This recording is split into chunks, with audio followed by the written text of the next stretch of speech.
question. Someone's asking, how do you determine the capacity of the laundromat that you're building? Lee? Yeah, so I'm an Excel spreadsheet nerd, just in case you didn't know. So I use a spreadsheet that I've created that's pretty easy for you to create. I'm sure ChatGPT would be happy to help you with that. But what you want to do is add up all of the poundage. So that's how we measure laundry in this industry. It's measured in pounds.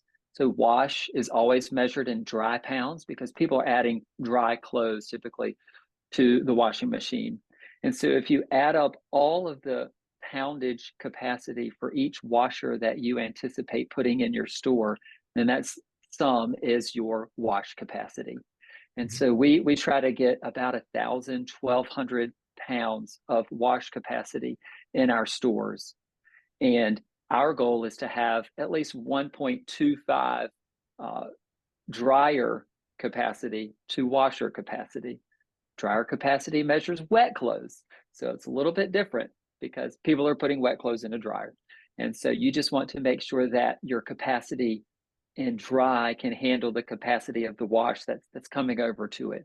And so it's just simply a simple math problem. Just add up the spec from the specs that you get from your distributor or the manufacturer's website, and it'll simply tell you add it all up, and that sum equals your wash capacity, and add up the dryers, and that equals your drying capacity.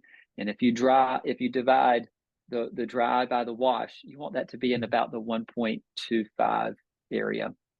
Okay. Perfect. Perfect. Mike, do you have anything to add to that as far as determining capacity?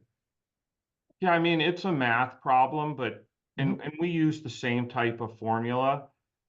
For us, it's a little bit different because, we also believe that we can go out and get some of that pick up and drop off. And so if you're doing, 3 or 4,000 pounds of laundry a week out of your store, you probably need to adjust how you're going to configure that store, knowing that it's not just self-serve, that you're going to need the bigger machines if you want to take that wash and fold business to the next level. So we look at that as well.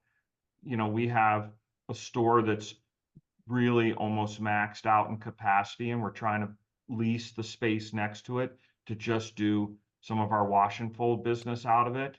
And it happened to be a Metro PCS store that, moved to another location. So we just want that little strip so that we can put a little OPL facility in there just to do our wash and fold. So when we look at it, we're looking at it a little, we might have more equipment than we need because we know we're going to get some of that wash and fold business, and it's not going to be solely self-serve.